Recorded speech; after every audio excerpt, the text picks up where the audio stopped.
بسم اللہ الرحمن الرحیم۔ السلام علیکم، میں ہوں شیخ اللہ فراست۔ آپ دیکھ رہے ہیں نیشنل اور انٹرنیشنل نیوز کو مشتمل 4 ٹی وی کا خصوصی خبرنامہ دنیا بھر سے، یعنی خبریں آپ کی نظر سے۔ سب سے پہلے ہیڈ لائن۔ رشیا کے سینٹ پیٹر برگ میں دھماکہ، جنگ کا حامی قوم پرست بلاگر ہلاک، خاتون گرفتار۔ سعودی ایران فارن منسٹرز کی فون پر بات چیت، بیجنگ سمجھوتے کے اگلے قدم پر غور۔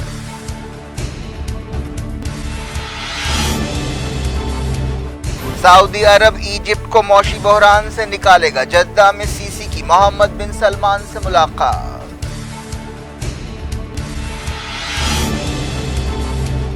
عراق میں امریکی سپاہیوں کی ضرورت نہیں، فوجیں سیکیورٹی سنبھالنے کے قابل ہیں، وزیر اعظم شیعہ سودانی کا اہم بیان۔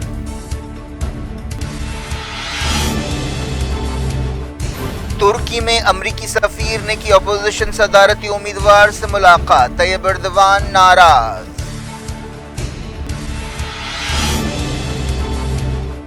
اسرائیلی فوج کے ہاتھوں 2 فلسطینی جاں بحق، درجنوں یہودی آباد کاروں نے کی اقصی کی بے حرمتی۔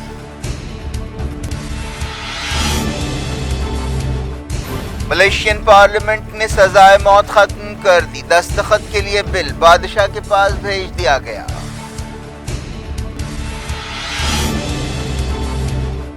راہل گاندھی کو 13 اپریل تک ضمانت، لوک سبھا رکنیت فی الحال بحال نہیں ہوگی۔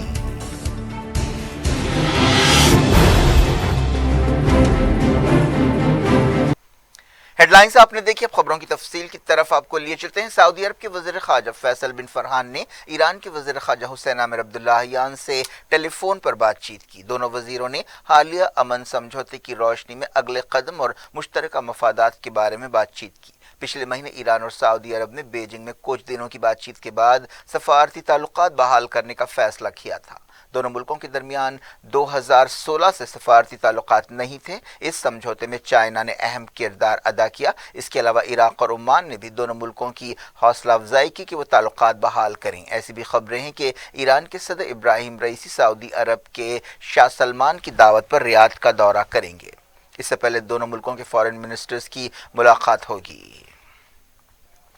ایران کے صدر ابراہیم رئیسی نے کہا ہے کہ مسلم ملکوں کے لیڈرز کو چاہیے کہ وہ اسلامی امت میں اتحاد قائم کرنے میں مدد دیں۔ رئیسی نے یمن کے حوثی حکمرانوں کو ایک جوابی خط لکھتے ہوئے یہ بات کہی۔ انہوں نے کہا کہ میری خواہش ہے کہ یمن اور تمام مسلم ملکوں کے لیڈرز امت میں اتحاد کو بڑھاوا دیں۔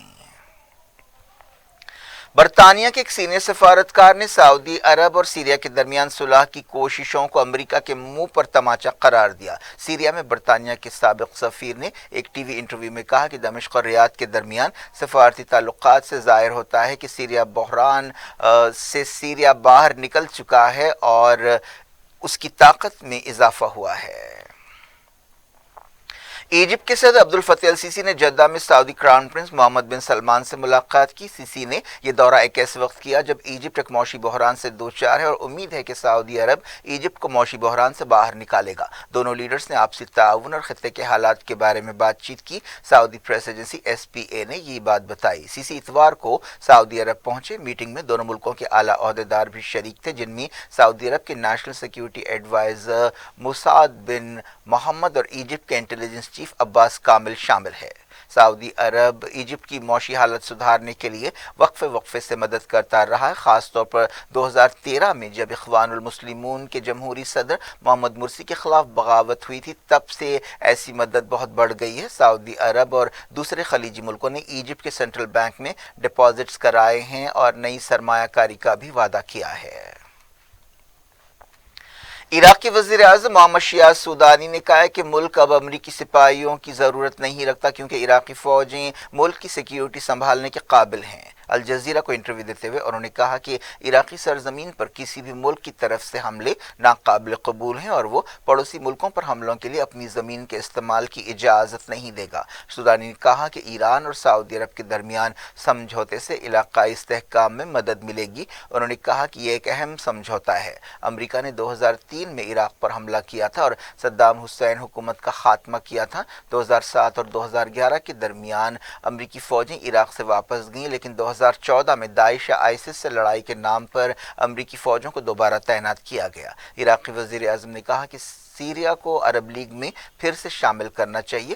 2011 کی سیریا جنگ کے دوران عرب لیگ نے دمشق کو تنظیم سے نکال دیا تھا، لیکن اب دوسرے عرب ملک بشار الاسد کی حکومت کی طرف دوستی کا ہاتھ بڑھا رہے ہیں۔ عراقی وزیر اعظم نے کہا کہ کرپشن عراق کا ایک اہم مسئلہ ہے۔ ترکی کے صدر طیب ایردوان نے کہا ہے کہ انقرہ میں امریکہ کے سفیر جیک فلیک کے ساتھ ان کے تعلقات ختم ہو چکے ہیں اور اب انہوں نے ان کے لیے دروازے بند کر دیے ہیں۔ انہوں نے ترکی میں اپوزیشن اتحاد کے صدارتی امیدوار کمال کلیچدارoglu سے ملاقات کی تھی، جس سے طیب ایردوان ناراض ہو گئے۔ ترکی میں 14 مئی کو پارلیمنٹ اور صدارتی الیکشنز ہونے والے ہیں۔ ان الیکشنز میں طیب ایردوان کو دو دہوں کے سب سے سخت چیلنج کا سامنا ہے۔ طیب ایردوان نے کہا کہ بائیڈن کے نمائندے یہاں کیا کر رہے ہیں؟ انہوں نے کمال سے ملاقات کی، انہیں شرم آنی چاہیے، اپنے دماغ کا استعمال کرنا چاہیے۔ آپ سفیر ہیں، آپ کو صدر سے ڈیل کرنا چاہیے۔ آپ اس ملاقات کے بعد صدر سے کیسے ملیں گے؟ ان کے دروازے اب امریکی سفیر کے لیے بند ہو چکے ہیں تاکہ انہیں ان کی حد معلوم ہو۔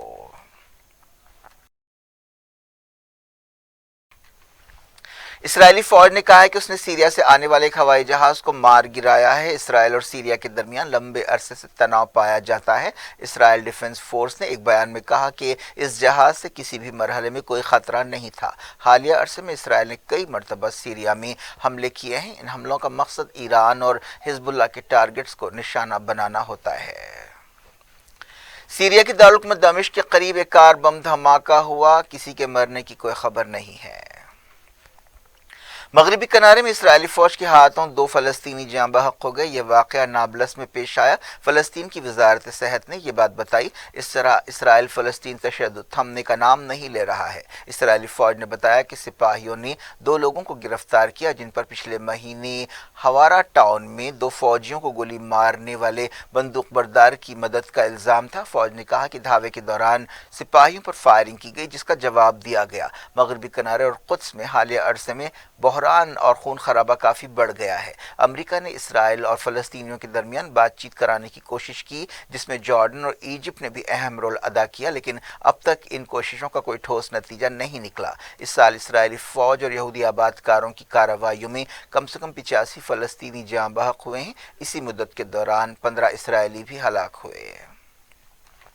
درجنوں یہودی آباد کاروں نے ایک بار پھر مسجد اقصی میں گھستے ہوئے بے حرمتی کی۔ اسرائیلی فوج کی نگرانی میں کم سے کم 103 یہودی آباد کار الگ الگ گروپس میں مغربی گیٹ سے اندر داخل ہوئے۔ ان سے یہودی علماء نے خطاب کیا اور انہوں نے تلمودی طریقے سے رسومات ادا کی۔ حالیہ عرصے میں اس طرح کے واقعات کافی بڑھ گئے ہیں۔ اور بات کرتے ہیں رشیا کی۔ رشیا کے عہدیداروں نے جنگ کے حامی ایک قوم پرست بلاگر کی بم دھماکے میں ہلاکت کے بعد قاتلوں کی تلاش کے دوران ایک عورت کو گرفتار کر لیا ہے۔ دھماکے کا یہ واقعہ سینٹ پیٹربرگ کے ایک کیفے میں پیش آیا۔ جس 26 سالہ عورت داریا کو گرفتار کیا گیا وہ پہلے سے ہی وزارت داخلہ کی وانٹڈ لسٹ میں شامل تھی۔ رشین میڈیا میں کہا گیا کہ یہ دھماکہ اس وقت ہوا جب جنگ کے حامی بلاگر ایک کیفے سے گزر رہے تھے۔ ایسا اندازہ ہے کہ وہاں پر ایک بم چھپا کر رکھا گیا تھا۔ اس واقعے میں 30 سے زیادہ لوگ زخمی بھی ہوئے۔ اسے ایک ہائی پروفائل مرڈر کے طور پر دیکھا جا رہا ہے۔ رشیا کی اینٹی ٹیررزم کمیٹی نے بتایا کہ یہ یوکرین کی اسپیشل سروسز کی کارستانی ہے اور یہ agency opposition leader Alexei Navalny کے ساتھ مل کر کام کرتی رہی ہے۔ نوالنی جنوری 2021 سے جیل میں ہیں۔ انہیں جرمنی سے رشیا پہنچنے پر گرفتار کیا گیا تھا۔ اگست 2020 میں ان پر ایک گیس اٹیک بھی کیا گیا تھا جس میں وہ محفوظ رہے تھے۔ اس حملے کے لیے رشیا کی سیکیورٹی سروس کے ایجنٹس کو ذمہ دار ٹھہرایا گیا تھا۔ جس عورت کو گرفتار کیا گیا وہ اپنے شوہر کے ایک دوست کے اپارٹمنٹ میں پائی گئی۔ پچھلے سال رشیا کے حملے کے بعد سے جنگ کی مخالفت میں جو مظاہرے ہوئے اس سلسلے میں اس عورت کو حراست میں بھی لیا گیا تھا۔ دوسری طرف جنگ کے حامی بلاگر اس کیفے میں اپنے کئی حامیوں کے ساتھ جمع ہوتے تھے اور تقریریں کرتے تھے. اسے رشیا کے قوم پرستوں کی میٹنگ کہا جاتا تھا. میڈیا کی ایک رپورٹ میں ایک ویڈیو جاری کیا گیا جس میں دیکھا جا سکتا ہے کہ بھورے رنگ کے ایک بیگ کے ساتھ ایک عورت کیفے میں داخل ہو رہی ہے. اس دوران رشیا کی پرائیویٹ آرمی ویگنر کے چیف نے کہا ہے کہ اس قتل کے لیے یوکرین کی حکومت نہیں بلکہ کٹر لوگوں کا ایک گروپ ذمہ دار ہے. رشین حکومت نے سینٹ پیٹربرگ ہلاکت کو دہشت گرد کارروائی قرار دیا ہے. کرملن کے ترجمان ڈیمیٹری پیشکوف نے میڈیا سے بات چیت کرتے ہوئے کہا کہ سرگرمی سے تحقیقات جاری ہیں. ویگنر فورس کے چیف نے دعویٰ کیا کہ ان کی فوج نے باخمت شہر کا کنٹرول قانونی اعتبار سے سنبھال لیا ہے اور انہوں نے کہا کہ باخمت کی انتظامی عمارت پر رشیا کا جھنڈا لہرا دیا گیا. یوکرین کی فوج نے باخمت پر کنٹرول کے دعوے کو رد کر دیا. فوج کے ایک ترجمان نے کہا کہ یہ بات صاف نہیں ہے کہ رشین سپاہیوں نے کہاں اپنا جھنڈا لہرایا ہے. یوکرین کے صدر وولڈیمیر زیلنسکی چہارشنبے کو پولینڈ کا دورہ کریں گے. یہ دورہ صدر پولینڈ کی دعوت پر ہو رہا ہے. فن لینڈ منگل کو نیٹو کا رکن بن جائے گا. نیٹو چیف جینس اسٹالٹنبرگ نے یہ اعلان کیا. حال ہی میں ترکی اور ہنگری نے فن لینڈ کی رکنیت کے راستے میں حائل رکاوٹوں کو دور کر دیا تھا. ملیشیا کی پارلیمنٹ میں ووٹنگ کے ذریعے سزائے موت کو ختم کر دیا گیا ہے. اب اس بل کو دستخط کے لیے بادشاہ کے پاس بھیجا گیا ہے. فی الحال ملیشیا میں 34 جرائم کے لیے موت کی سزا دی جا سکتی ہے جن میں قتل اور ڈرگز کی اسمگلنگ شامل ہے. ان میں سے 11 جرائم پر لازماً سزائے موت دی جاتی ہے. ملیشیا میں 2018 سے کسی کو پھانسی پر نہیں لٹکایا گیا لیکن عدالتیں سزائے موت دیتی رہی ہیں. نئے قانون کے مطابق سزائے موت کی جگہ 30 سے 40 سال جیل اور کوڑے مارنے کی سزائیں تجویز کی گئی ہیں. ہیومن رائٹس واچ نے ملیشین پارلیمنٹ کے اس فیصلے کو آگے کی طرف ایک قدم قرار دیا ہے. کانگریس لیڈر راہل گاندھی کو ہتک عزت کے کیس میں سزا دینے کے معاملے کی اگلی سنوائی سورت ڈسٹرکٹ اینڈ سیشن کورٹ میں 3 مئی کو ہوگی. عدالت نے راہل گاندھی کو 13 اپریل تک ضمانت دے دی. سورت کی ایک عدالت کے فیصلے کے بعد راہل گاندھی کو لوک سبھا کے رکن کی حیثیت سے نااہل قرار دیا گیا تھا. معلوم ہوا کہ سابق صدر کانگریس نے انہیں قصوروار قرار دینے کے فیصلے پر سٹے جاری کرنے کی درخواست کی. سٹے کی صورت میں ان کی لوک سبھا رکنیت بحال ہو جائے گی. راہل گاندھی کے ساتھ ان کی بہن پرینکا گاندھی اور 3 کانگریس چیف منسٹرز اشوک گہلوٹ، بھوپیش باگیل اور سکھویندر سکھو بھی تھے. بی جے پی نے بہن اور پارٹی لیڈرز کے ساتھ عدالت میں آنے کو عدالت کو متاثر کرنے کی بچکانی کوشش قرار دیا. گجرات کی ایک نچلی عدالت نے 23 مارچ کو راہل گاندھی کو مودی سرنیم کیس میں سزا سنائی تھی. اس فیصلے کو راہل گاندھی نے سیشن کورٹ میں چیلنج کیا. ضمانت حاصل کرنے کے بعد راہل گاندھی نے اپنے پہلے ریاکشن میں کہا کہ سچائی ان کا ہتھیار ہے. انہوں نے ٹویٹ کیا کہ یہ جمہوریت کو بچانے کی لڑائی ہے اور اس لڑائی میں سچائی ان کا ہتھیار ہے.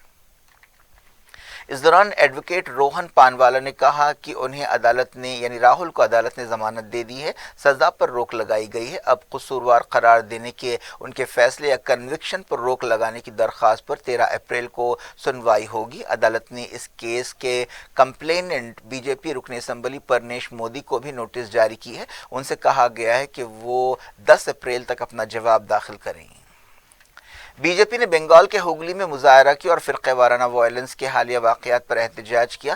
بی جے پی کارکنوں نے ممتا بنرجی کے خلاف نعرے لگائے. رام نامی جلوسوں کے دوران مغرب بنگال، گجرات، بہار، مہاراشٹر اور بعض دوسری ریاستوں میں فرقہ وارانہ گڑبڑ ہوئی. بہار شریف میں ایک مسجد اور مدرسے کو آگ بھی لگائی گئی. ان واقعات کے سلسلے میں درجنوں لوگوں کو گرفتار کیا گیا ہے. وزیر اعظم نریندر مودی نے دہلی میں سی بی آئی کی ڈائمنڈ جوبلی تقاریب کا افتتاح کیا. انہوں نے کہا کہ ملک میں موجودہ حکومت میں کرپشن سے لڑنے کے لیے سیاسی عزم کی کوئی کمی نہیں ہے. حالیہ عرصے میں اپوزیشن پارٹیوں نے الزام لگایا ہے کہ مودی حکومت اپوزیشن لیڈرز کو نشانہ بنانے کے لیے ایجنسیوں کا غلط استعمال کر رہی ہے. کیا کچھ ہو رہا ہے آپ کی دنیا میں؟ آخر میں ہیڈ لائنز دنیا بھر سے ایک بار پھر دیکھتے ہیں. رشیا کے سینٹ پیٹربرگ میں دھماکہ، جنگ کا حامی قوم پرست بلاگر ہلاک، خاتون گرفتار. سعودی ایران فارن منسٹرز کی فون پر بات چیت، بیجنگ سمجھوتے کے اگلے قدم پر غور.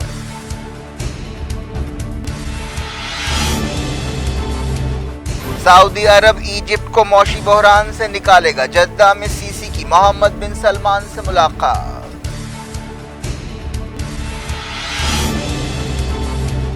عراق میں امریکی سپاہیوں کی ضرورت نہیں، فوجیں سیکیورٹی سنبھالنے کے قابل ہیں، وزیر اعظم شیعہ سودانی کا اہم بیان۔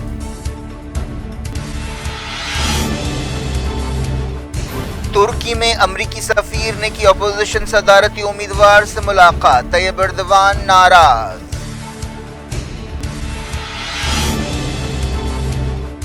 اسرائیلی فوج کے ہاتھوں 2 فلسطینی جاں بحق، درجنوں یہودی آباد کاروں نے کی اقصی کی بے حرمتی۔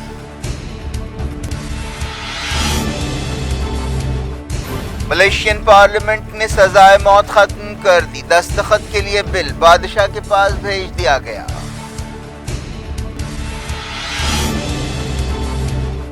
راہل گاندھی کو 13 اپریل تک ضمانت، لوک سبھا رکنیت فی الحال بحال نہیں ہوگی۔